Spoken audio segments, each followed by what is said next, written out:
नमस्कार साथियों, सार्थक पहल बदलाव हमसे में पुनः एक बार आप लोगों का स्वागत है। इससे पहले हमने पढ़ा मध्य प्रदेश का गठन पुनर्गठन। मध्य प्रदेश के प्रमुख भौतिक विभाग, जो 7 विभाग हैं। मध्य प्रदेश की उच्च भूमि, दूसरा सतपुड़ा पर्वत श्रेणी और तीसरा बघेलखंड का पट्टा। ये तीनों मुख्य पार्ट और इसके अंतर्गत हमने 7 पार्ट जो है वो पूरा हमने पढ़ लिया।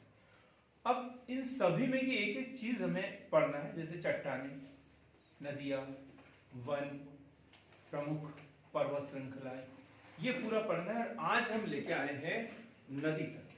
कौन सा? नदी तंत्र, मध्य प्रदेश का नदी तंत्र।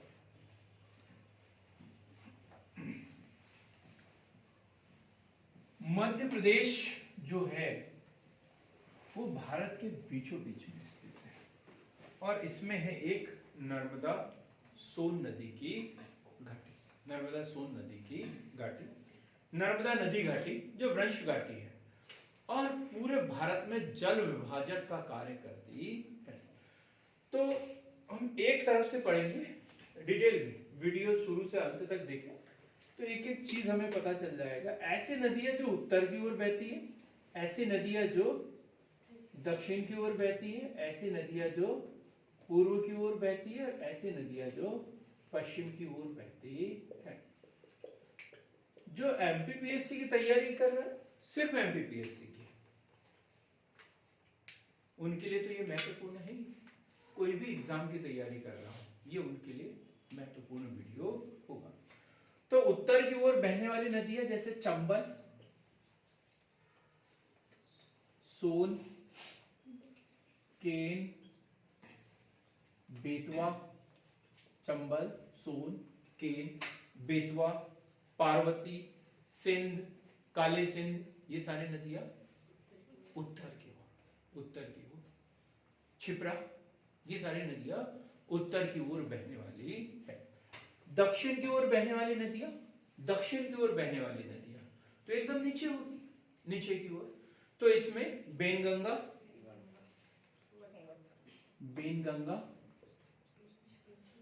वर्धा, ये वो नदियां हैं जो गोदावरी नदी तंत्र के अंतर्गत आती है। तो बेनगंगा, वर्धा, पेंच, एक नदी कौन सी? पेंच। पूर्व की ओर बहने वाली नदी सोन, एक पांचवी नदी सोन है जो ही ना, लेकिन उसका उतना विशेष नहीं है, ठीक, सोन। इसके बाद में हम देखते हैं नर्मदा, पश्चिम की ओर नर्मदा, ताप्ती और माही। माही की ओर क्या विशेषता है? जो कर्क रेखा को 2 बार काटती है। जब हम वर्ल्ड ज्योग्राफी पढ़ेंगे देखेंगे लिम्पोपो नदी ये मकर रेखा को 2 बार काटती है, लेकिन ये कौन सी है? माही नदी जो कर्क रेखा को 2 बार काटती है। अब ये तो हमने, अभी हम सामान्य सी बात पढ़े, फिर एक एक नदी को पढ़ेंगे हम। अब देखते हैं मध्य प्रदेश के प्रमुख नदी तंत्र। मध्य प्रदेश की प्रमुख नदी तंत्र, मध्य प्रदेश के प्रमुख नदी तंत्र।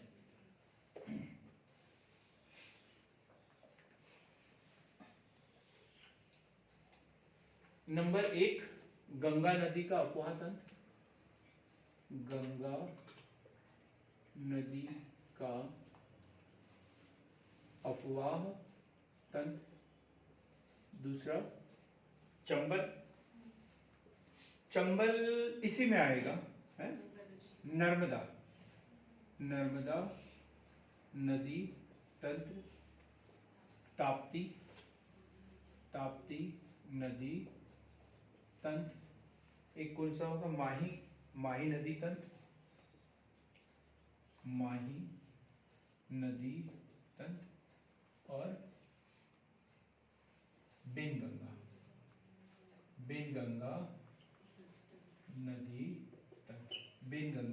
नदी तंत्र। तो मुख्य रूप से कितने?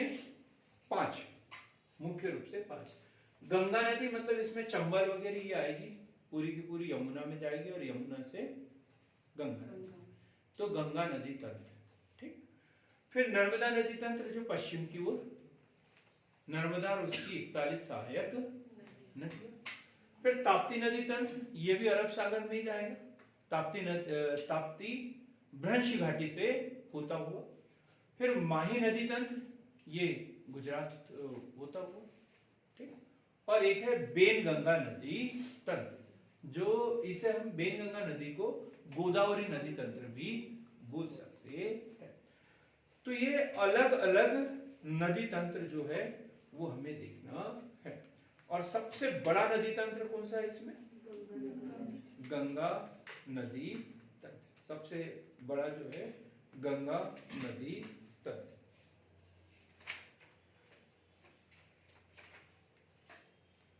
सबसे पहले हम नदी लेते हैं, चंबल नदी। चंबल नदी, चंबल नदी, चंबल नदी का दूसरा नाम क्या है? चरमावती। उद्गम कहां से होता है इसका? जानापाऊ, जानापाऊ पहाड़ी। हाँ, क्या बोल रहे हैं निधि? हाँ, वांचू पॉइंट, जानापाऊ पहाड़ी। कालिदास के महाकाव्य में उल्लेख है इसका। कौन सा महाकाव्य? मेघदूत। कालिदास का महाकाव्य मेघदूत में इसका उल्लेख मिलता है। कितने किलोमीटर? 965 kilometre, 965 kilometre. और कहां? उत्तर प्रदेश, यूपी में जो है इटावा के पास, यमुना नदी में, इटावा के पास यमुना नदी में इसका विलय। ठीक। अब प्राचीन नाम चरमावती या धर्मावती। प्राचीन नाम क्या? चरमावती ऑब्लिक धर्मावती, चरमावती धर्मावती। किन दो राज्यों की सीमा रेखा बनाती है ये? मध्य प्रदेश राजस्थान, मध्य प्रदेश राजस्थान की सीमा निर्धारित करती है। किन तीन राज्यों के किनारे पे बहती है? किन तीन राज्यों में? मध्य प्रदेश, उत्तर प्रदेश और राजस्थान। मध्य प्रदेश, उत्तर प्रदेश और राजस्थान। हमने मध्य प्रदेश और उत्तर प्रदेश की सीमा इसलिए नहीं बोला कि वो किनारे किनारे नहीं बहती, सीधे मध्य प्रदेश और उत्तर प्रदेश में प्रवेश कर जाते हैं। लेकिन राजस्थान में ऐसे किनारे किनारे मध्य प्रदेश और राजस्थान की बाउंड्री पर बहती। क्लियर हो गया यहाँ तक? इसकी सहायक नदियां, सहायक नदियां, सहायक नदियां कौन कौन सी है? तो इसमें है क्षिप्रा, क्षिप्रा उत्तर प्रदेश, उज्जैन वाली क्षिप्रा, कूनो, बीहड़, बीहड़, काली सिंध, काली सिंध, पार्वती, बनास, पार्वती बनास, पार्वती बनास। बीहड़ नदी पर एक प्रपात है, चचाई जलप्रपात। कितना ऊंचा है? 130 मीटर है चचाई जलप्रपात, बीहड़ नदी पर 130 मीटर। क्वेश्चन आए तो क्या लिखेंगे इसको? चचाई जलप्रपात 3 नंबर में आ गया, क्या लिखेंगे? बीहड़ नदी पर स्थित 130 मीटर ऊंचा। हाँ। और रीवा के निकट, रीवा के चंबल की सहायक नदी बीहड़ नदी पर रीवा के पास, एक ही लाइन में बताता, 130 मीटर ऊंचा। इसके अलावा और जलप्रपात देखते हैं हम इस नदी पर। जलप्रपात, जल प्रपात यदि देखें तो नंबर 1 पाताल पानी, पाताल पानी। पाताल पानी कहां पर? इंदौर में, इंदौर के पास। दूसरा पाताल पानी के बाद झाड़ीदाह जलप्रपात, ये भी इंदौर के पास, झाड़ीदाह, ये भी इंदौर। इसके बाद राहतगढ़, राहतगढ़ ये कहां पे?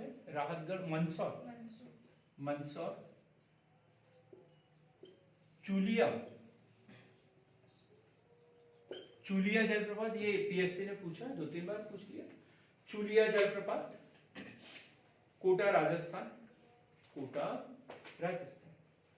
तो ये जलप्रपात जो है चंबल नदी पर है।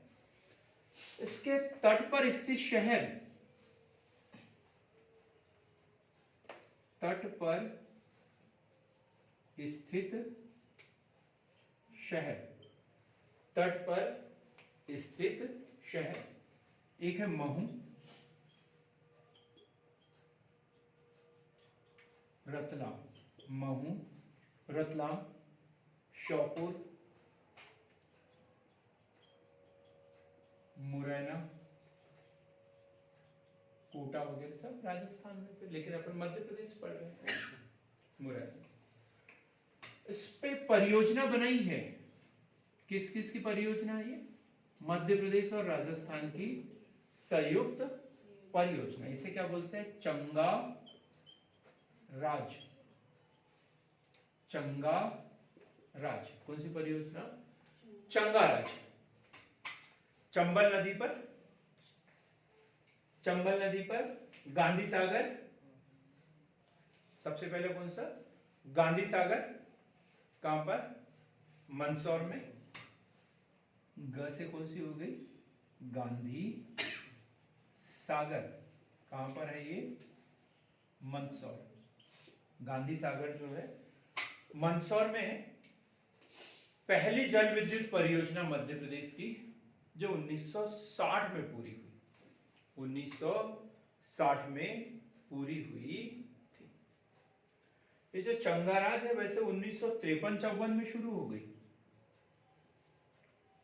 शुरू हुई 1953-54 में, लेकिन पहले पूरी कौन सी हुई? गांधी सागर, इसमें की। क्योंकि 3 परियोजना पढ़ेंगे अपन, गांधी सागर, जवाहर सागर और कोटा बेरा, नहीं और कुछ, राणा कैसा? रवि सर, राणा प्रताप सागर, यही है।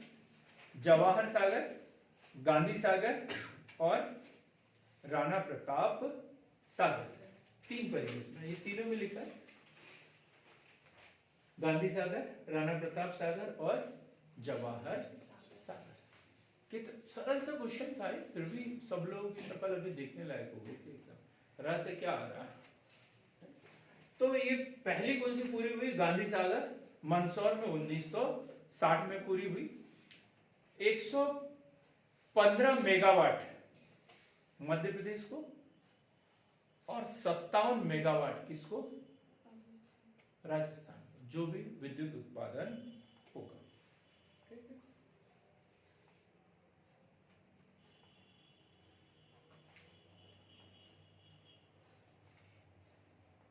फिर दूसरा राणा प्रताप सागर,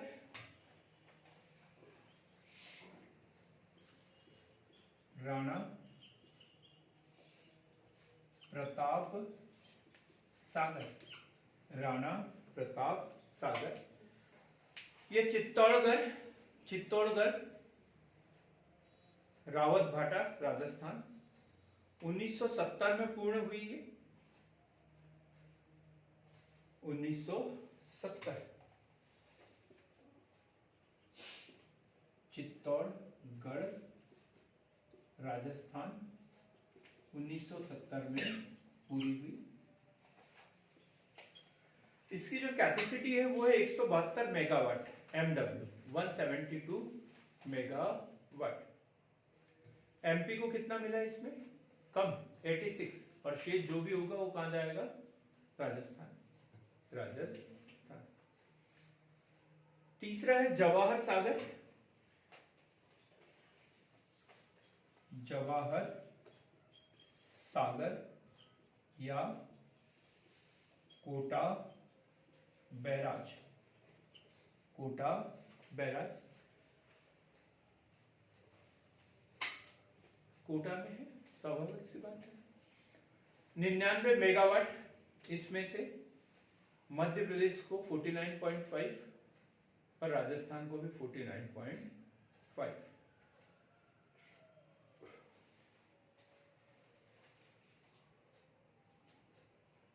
तो चंबल नदी जाना पाओ पाओगे, विभिन्न प्रकार के बीहड़ वगैरह, जलोढ़ मिट्टी, उबड़ खाबड़ जमीन, ये सब हम पढ़ेंगे। अलग अलग जगह हम इसको अलग अलग पढ़ेंगे, फिर मिट्टी अलग अलग पढ़ेंगे, तब अलग पढ़ेंगे, है।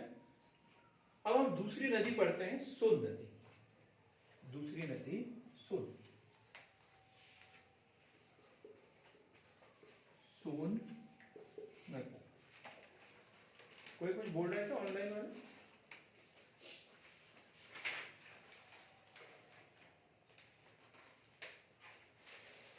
हेलो, आवाज आ रही है मेरी सबको बराबर? ठीक। अब हम पढ़ेंगे सोन नदी। क्या बोलते हैं इसे, सोन नदी को? सुवर्णवती, सुवर्णवती, सुभागदी, सुभागदी, सुभागदी। सुभागदी नाम कहां मिलता है? रामायण में। रामायण में सोन नदी को क्या बोला गया है? सुभागदी। ऐसे क्वेश्चन भी पूछ लेता है पीएससी। कौन बनेगा करोड़पति में, तो अक्सर ऐसे ही पूछता है, सुभागदी।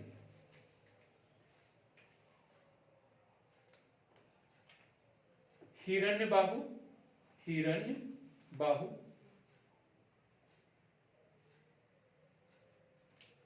हिरण्यबाहु। उद्गम कहां हुआ है इसका? अनूपपुर जिले के अमरकंटक, अमरकंटक।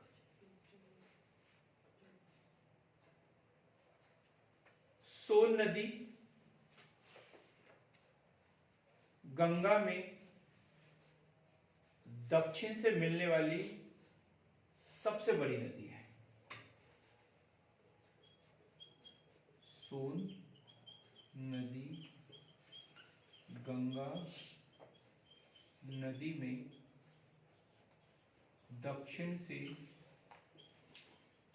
मिलने वाली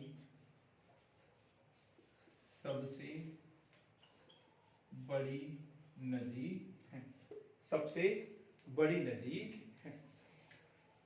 कहाँ मिलती है ये गंगा नदी में? पटना के पास, दानापुर में, है ना, बिहार। गंगा नदी में मिल जाती है। लंबाई कितनी है इसकी?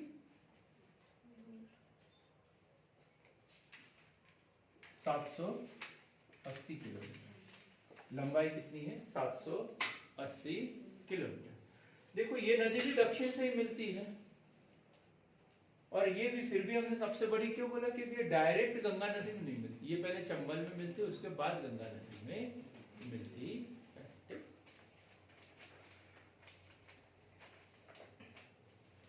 मध्य प्रदेश, उत्तर प्रदेश और बिहार, 3 राज्यों में इसका अपवाद है। मध्य प्रदेश, उत्तर प्रदेश और बिहार। सहायक नदियां कौन सी है इसकी, सोन नदी की? सहायक नदियां जोहिला व रिहंद। रिहंद नदी की क्या खासियत है? रिहंद नदी की क्या खासियत है? अमरकंटक से निकलती है। हाँ, और अमृत तुम छुपके बैठे हो क्या आज? हाँ, तो प्रियंका क्या सोच रही है? एकमात्र सहायक नदी जो सोन नदी, हाँ, सोन नदी की एकमात्र सहायक नदी है, हाँ, जो शायद अपन दो पढ़ते हैं, हाँ, जोहिला और किस रिहंद। साइड से। इसके बारे में हम पढ़ेंगे। गोविंद वल्लभ पंत सागर, है ना? उत्तर प्रदेश में जो आर्टिफिशियल झील बनी है वो सबसे बड़ी, वो रिहंद नदी पर है। तो उत्तर प्रदेश में गोविंद वल्लभ पंत सागर सबसे बड़ी कृत्रिम झील जो है वो काय पे बनी है?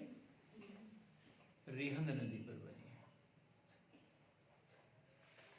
है, रिहंद नदी पर बनी है। क्लियर हो गया यहाँ पे? इसका प्रवाह क्षेत्र जो है 17,900 वर्ग किलोमीटर, 17900 वर्ग किलोमीटर, इतने क्षेत्र का जल वो लेके आती है। कहां पर है बता दिया मैंने, एमपी, यूपी और बिहार। सोन नदी पर किस ऋषि का आश्रम था?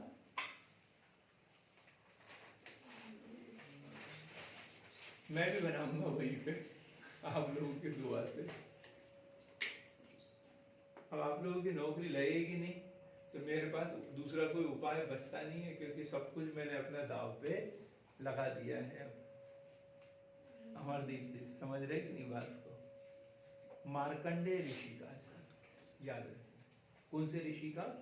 मार्कंडेय ऋषि का आश्रम। तो सोन नदी के तट पर मार्कंडेय ऋषि का आश्रम। कौन सी परियोजना है यहाँ पर? बाणसागर परियोजना। कहां पर? देवलोन, शहडोल जिले के देवलोन में, शहडोल जिले के देवलोन में बाणसागर परियोजना है ना। शहडोल नहीं दिया रहेगा विकल्प में। अब पीएससी थक गया है शहडोल शहडोल करते करते, अब अंदर की बात पूछते हैं। तो शहडोल जिले के देवलोन में किस किस की संयुक्त परियोजना? यूपी, एमपी और बिहार। यूपी, एमपी और बिहार। कितना विद्युत का उत्पादन होता है वहां पर? 405 मेगावाट, 405 मेगावाट। और इसमें अनुपात कितना है? अनुपात कितना है? एमपी, यूपी प्लस बिहार में जो अनुपात है वो है 2:1:1। मध्य प्रदेश को दोनों के बराबर मिलेगा, आधा मध्य प्रदेश को मिलेगा और आधा जो है यूपी और बिहार को मिलेगा। ठीक, यहाँ पे घड़ियाल अभयारण्य भी है,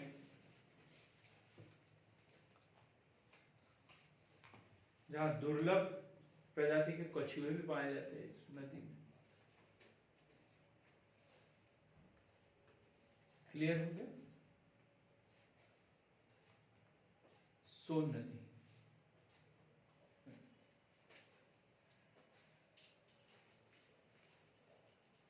ये जो गंगा नदी तंत्र अपन ने पढ़ा, तो इसमें 3 नदियां होती है वैसे, यमुना नदी तंत्र, सोन नदी तंत्र और टोंस नदी तंत्र, है ना। तो यमुना नदी तंत्र में चंबल, सिंध, बेतवा, केन आता है। सोन नदी तंत्र में 2-3 नदियां पढ़ा अपन ने, सोन, रिहंद और जोहिला। और एक है टोंस नदी तंत्र, इसे हम पढ़ेंगे, कल भी पढ़ा था थोड़ा सा टोंस नदी तंत्र के विषय में। अब पढ़ते हैं केन नदी। केन नदी, इसका चाहे तो आप लोग स्क्रीनशॉट ले सकते हैं।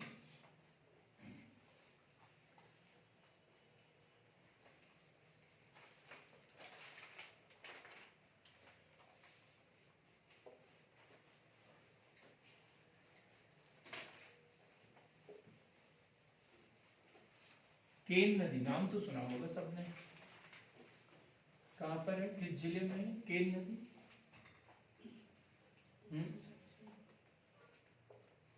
केन नदी क्या बोलते हैं इसे? सुक्ति नदी। सुक्तिमती, क्या नाम है इसका? सुक्तिमती। सुक्तिमती दीपावती, कर्णवती के नाम से भी जाना जाता है। उद्गम जो है कटनी जिले, कटनी जिले की रोड़ी तहसील, है ना, विंध्याचल की भांडेर श्रेणी से, भांडेर, विंध्याचल की भांडेर श्रेणी से, भांडेर श्रेणी से कटनी जिले में है। कटनी जिले की भांडेर पहाड़ी से। कितनी लंबाई है इसकी? 427 किलोमीटर, 427 किलोमीटर। और इसका ये जो मिलती है बांदा यूपी में, बांदा यूपी में कौन सी नदी से? यमुना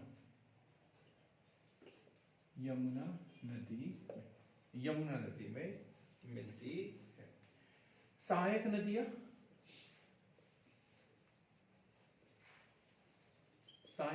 एक तो उर्मिल, ये क्वेश्चन भी पूछा गया है, उर्मिल नदी, सोनार, बाना,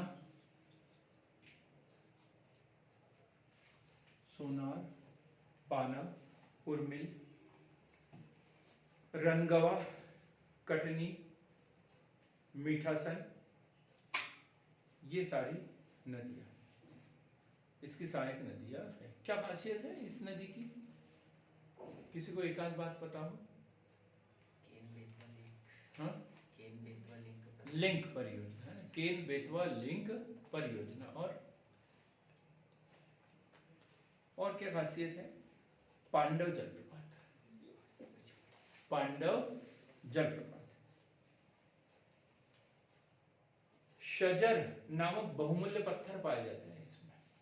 पांडव जलप्रपात भी है यहाँ पर नदी पर, और शजर नामक बहुमूल्य पत्थर पाए जाते हैं।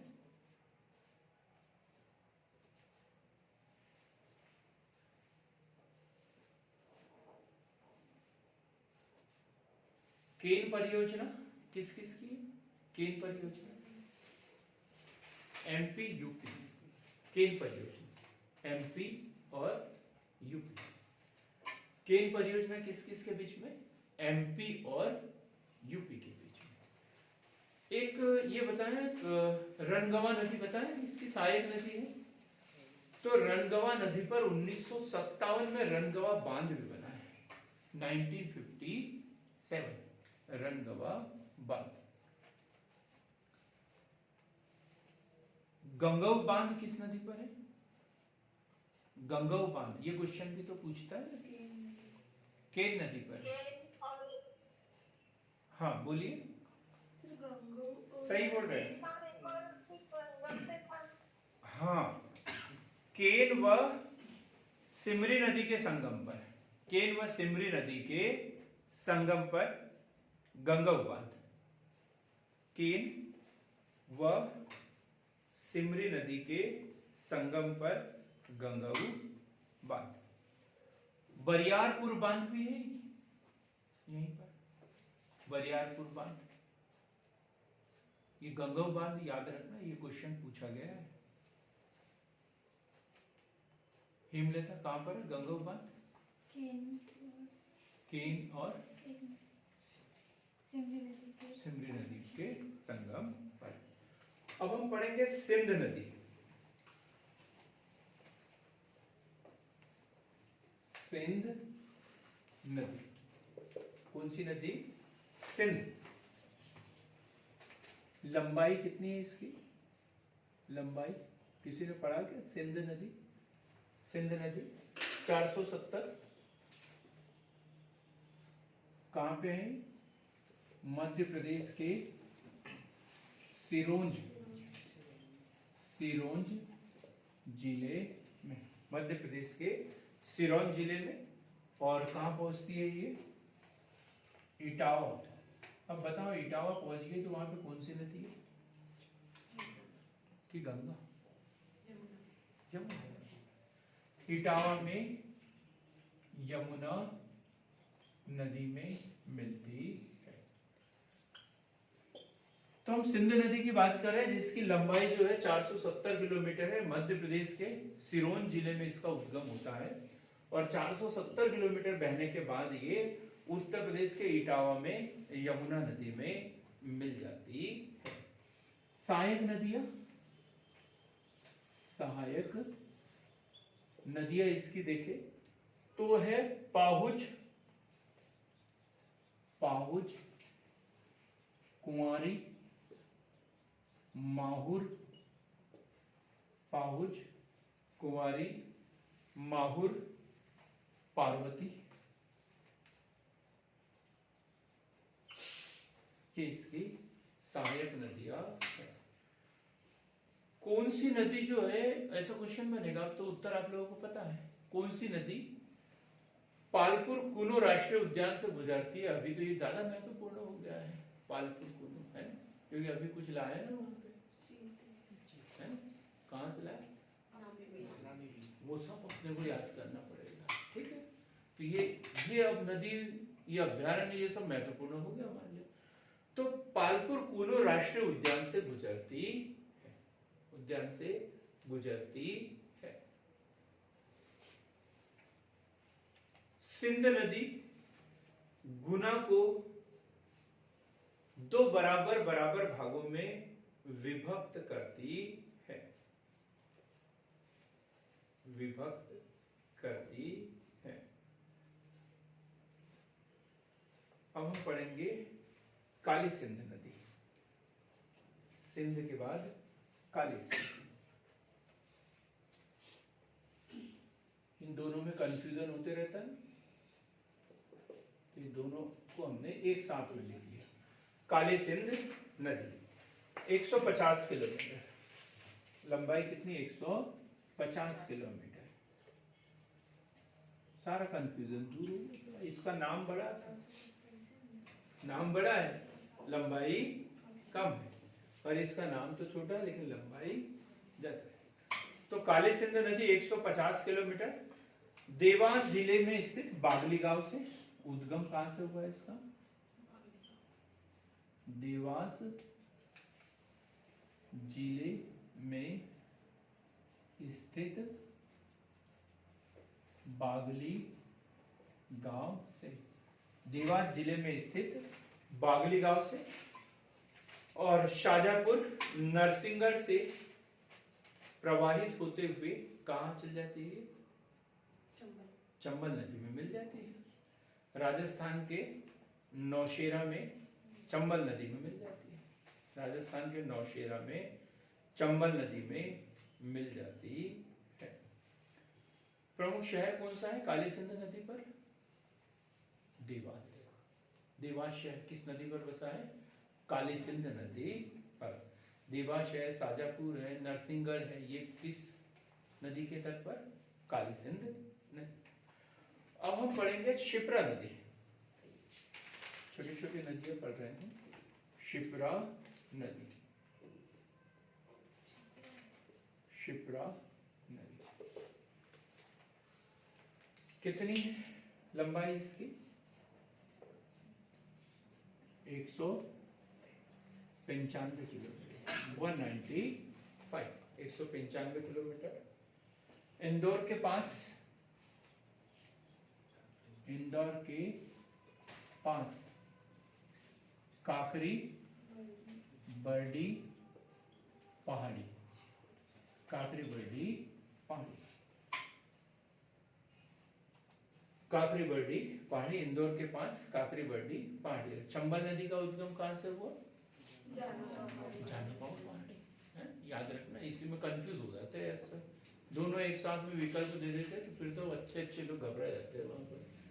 इंदौर के पास काकरी बर्डी पहाड़ी से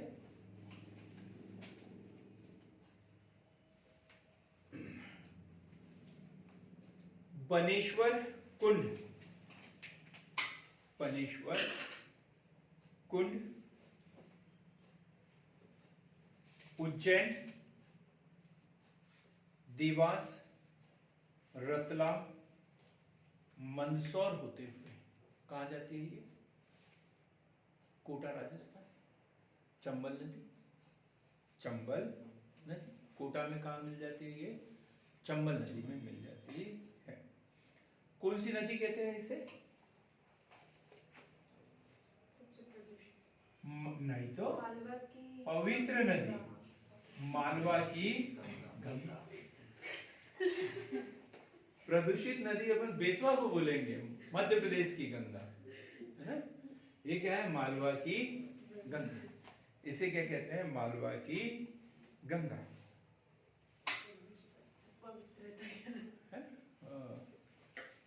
महाकालेश्वर है ना यहाँ पर, इसलिए मालवा की गंगा। उज्जैन में महाकालेश्वर मंदिर, त्रिवेणी घाट, राम घाट, दत्त अखाड़ा, चिंतामन गणेश मंदिर, चिंतामन गणेश मंदिर, भर्तहरि गुफा, भर्तहरि गुफा, संदीपनी आश्रम, संदीपनी आश्रम, कलिया देह महल, कलिया देह महल, राम जनार्दन मंदिर, साथ ही 12 वर्षों में यहाँ कुंभ, 12 वर्षों में कुंभ का मेला लगता है। अब एक नदी का नाम शायद आप लोगों को पता ना हो, बताओ मर्दी, कौन सी नदी का नाम नहीं पता तुम्हें? तुम्बाड़ नदी, तुम्बाड़ नदी सुना है? ये तुम्बाड़ नदी नहीं सुना? 2-3 बार तो बोला मैंने। तुम्बाड़ नदी मंदसौर जिले के लामगरा गांव से 30 किलोमीटर इसकी लंबाई,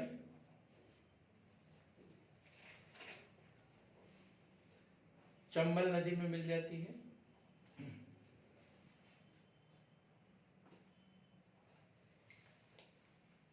नदी के किनारे मठ, खेडरिया मारू व पाडरिया मारू। मंदसौर कितना, 30 किलोमीटर। ये मठ बड़े प्रसिद्ध है यहाँ के 2। ये पीएससी प्री में पूछ सकते हैं या पटवारी वगैरह के एग्जाम में पूछ सकते हैं, इसलिए हमने लिखवा दिया। तो खेडरिया मारू व पाडरिया मारू। अब हम पढ़ेंगे बेतवा नदी, बेतवा नदी, बेतवा नदी।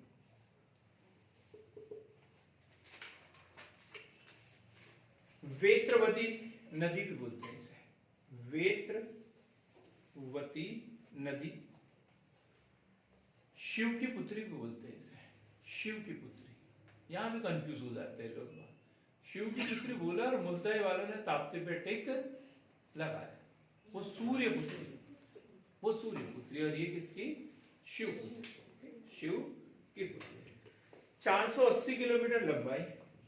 कितना लंबाई, कितनी इसकी? 480 किलोमीटर, 480 किलोमीटर। कहां से? रायसेन जिले के कुमरा गांव से, रायसेन जिले के कुमरा गांव से। हमीरपुर के पास यमुना नदी में मिल जाती है ये। कहां पर है ये हमीरपुर? यूपी में है ना, यूपी। पूर्वी मालवा का जल ग्रहण करती है। धसान, बेस, बीना, जामनी। धसान, बेस, बीना, जामनी इसकी सहायक नदियां। और रायसेन के कुमरा गांव और हमीरपुर और यूपी, कौन सी नदी? यमुना नदी में मिलाए, यमुना नदी। ठीक? कौन से मालवा का? पूर्वी मालवा का जल ग्रहण करती है। पूर्वी मालवा का ये जल ग्रहण करती है। ये अक्सर ये क्वेश्चन पूछा जाता है, धसान वाला। कई एग्जामों में पूछा गया कौन सी नदी की सहायक नदी है, धसान नदी, तो वो है बेतवा नदी की सहायक नदी। इसे मध्य प्रदेश की गंगा कहते हैं, मध्य प्रदेश की गंगा। अब बताओ निधि क्यों कहते हैं? सर ये प्रदूषण के ये आधार पे प्रदूषण। बोलते हैं, इनको पवित्रता। ये प्रदूषण के कारण, मालवा की गंगा पवित्रता के कारण, और ये प्रदूषण के कारण। मतलब मध्य प्रदेश की सबसे प्रदूषित नदी कौन सी है? बेतवा। बुंदेलखंड की जीवन रेखा भी कहते हैं बेतवा नदी को। यहाँ पे भी कंफ्यूज हो जाते हैं लोग, अब चंबल के साथ चल जाते हैं डुबकी लगाने के लिए, डूब जाते हैं। फिर तो बेतवा नदी में डुबकी लगा, भले ही वो अपवित्र है, प्रदूषित है, लेकिन फिर भी। तो बुंदेलखंड की जीवन रेखा कहते हैं। यूपी और एमपी की प्राकृतिक सीमा बनाती है ये, यूपी और एमपी की प्राकृतिक सीमा बनाती है। देवगढ़ का दशावतार मंदिर इसी नदी के किनारे है। देवगढ़ का मंदिर इसी नदी के किनारे है। क्या बोलते हैं इसे? बेतवा का आइसलैंड। देवगढ़ का जो मंदिर है बेतवा नदी के किनारे है, इसे बेतवा का आइसलैंड भी कहते हैं। छतरी का नाम सुना? छतरी कौन सी? वीर सिंह बुंदेला की छतरी। ये क्वेश्चन भी पूछा गया है। वीर सिंह बुंदेला की छतरी कहां पर? इसी नदी के किनारे पर। एक भालकुंड जलप्रपात का नाम सुना होगा आपने, बीना नदी पर है। किसकी सहायक नदी है ये? बेतवा। बेतवा की सहायक नदी पर, बेतवा की सहायक नदी बीना नदी पर भालकुंड जलप्रपात बना हुआ है। एक परियोजना है रानी लक्ष्मीबाई, रानी लक्ष्मी, रानी लक्ष्मीबाई परियोजना, रानी लक्ष्मीबाई परियोजना। और नाम देखिए हम तो इसे राजघाट बांध भी बोलते हैं, माता टीला बांध, माता टीला बांध। ये एमपी और यूपी की संयुक्त परियोजना, एमपी यूपी की संयुक्त परियोजना माता टीला बांध। भारत की पहली लिंक परियोजना कौन सी है? बेतवा केन लिंक परियोजना, बेतवा केन लिंक परियोजना, बेतवा केन लिंक परियोजना। अभी तक जो नदी तंत्र पढ़ा हमने वो कौन सा था? गंगा नदी तंत्र। गंगा नदी तंत्र को हमने अलग अलग भागों में बांटा है। कौन कौन सा? चंबल, वो यमुना में आता है, यमुना, सोन और टोंस। तो यमुना नदी तंत्र हमने पढ़ा, सोन नदी तंत्र पढ़ा, और अब क्या पढ़ेंगे हम? टोंस। कौन सा? टोंस। यमुना सोन के बाद टोंस नदी तंत्र। बहुत छोटी सी है, ज्यादा पढ़ने की जरूरत नहीं है। टोंस नदी। ये क्वेश्चन पूछा गया है 2015 या 17 की पीएससी में, कभी पूछा है टोंस नदी, नहीं बना था हमसे उस समय। हम क्या सोच रहे थे? गंगा नदी के आसपास से कहीं से निकली होगी, लेकिन ये मध्य प्रदेश की नदी है। टोंस या तमसा। टोंस, रामायण में क्या बोला है इसे? तमसा, तमसा नदी, तमसा। ताउन नदी भी बोलते हैं इसे, ताउन। और क्या नाम है इसका? ताउन, ताउन नदी। सतना जिले में स्थित महर की कैमूर पहाड़ी से निकलती है। ये है कैमूर पहाड़ी, है ना? अपन भांडेर वो दूसरी नदी थी। तो सतना जिले में स्थित महर की कैमूर पहाड़ी, और वो भी तमाशकुंड जलाशय, तमाशकुंड जलाशय से। और मिलती कहां पर है? सिरसा, इलाहाबाद के पास सिरसा, इलाहाबाद के पास सिरसा। कौन सी नदी में? वहां तो दोनों नदी मिलेगी, लेकिन ये किसमें मिलती है? गंगा नदी, गंगा नदी, गंगा नदी में। क्या क्या नाम है इसका? बहुत प्राचीन नदी है ना ये तो इसका नाम हमने तमसा भी पढ़ा, लेकिन इसका उल्लेख जो मिलता है मार्कंडेय, वामन और वायु पुराण। मार्कंडेय पुराण, वामन पुराण, वायु पुराण में भी इसका उल्लेख मिलता है।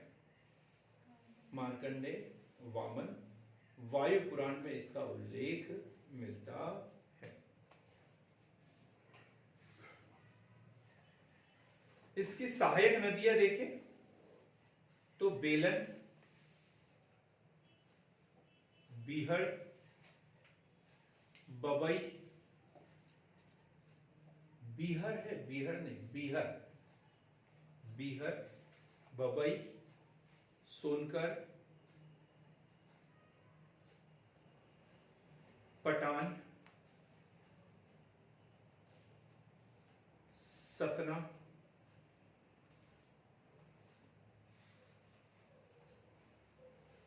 और जलप्रपात कौन कौन से इधर? बड़े अच्छे अच्छे जलप्रपात, केवटी, बहुटी, पियावन, ये सब जलप्रपात देखेंगे इसे बाद में। इसकी छोटी छोटी सहायक नदियों पर बने हैं, अलग से पढ़ेंगे हम उसे।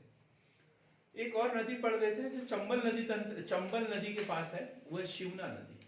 ये क्वेश्चन भी पूछा गया है एग्जाम में। शिवना नदी है ना? शिवना ग्राम अरनोद, मंदसौर जिले में है, लेकिन गांव का नाम क्या है? अरनोद। मतलब शिवना ग्राम के पास अरनोद से निकलती है। और कहां मिलती है ये? चंबल नदी में, चित्तौड़गढ़ के पास चंबल नदी में। काय के लिए प्रसिद्ध है ये? पशुपतिनाथ मंदिर है ना?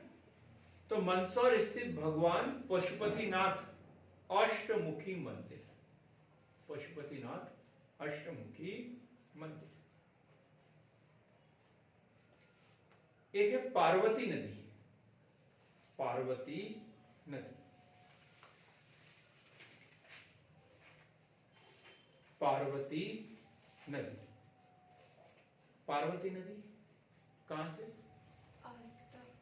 आस्था है ना? तो उद्गम जो है इसका सीहोर जिले में, सीहोर जिले से। और कहां मिलती है?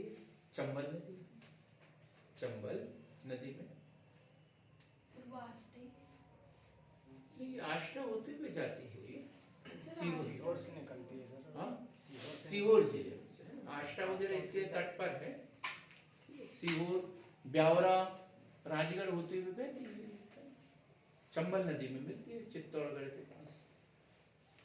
कालिदास के मेघदूत में निर्विघन्या कहा गया है इसे, निर्विघन्या कहा गया है। अब देखो, ऐसी छोटी सी नदी का नाम आए तो हम तो ध्यान ही नहीं देंगे।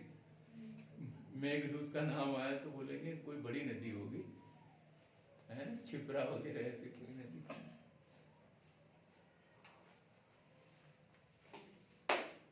तो आज के लिए हम इतना ही पढ़ेंगे। बाकी जो नदी तंत्र है उसमें एक एक ही नदी को पढ़ना है। जैसे नर्मदा नदी तंत्र पढ़ते तो नर्मदा नदी को पढ़ेंगे, ताप्ती नदी तंत्र पढ़ते हैं तो ताप्ती नदी को पढ़ेंगे, माही नदी तंत्र पढ़ते हैं तो सिर्फ माही नदी को हमें पढ़ना है। तो अगला जो पार्ट बी जो होगा उसमें हम पूरे नदी तंत्र को पढ़ने की कोशिश करेंगे। हमारे साथ बने रहने के लिए आप लोगों का बहुत बहुत धन्यवाद।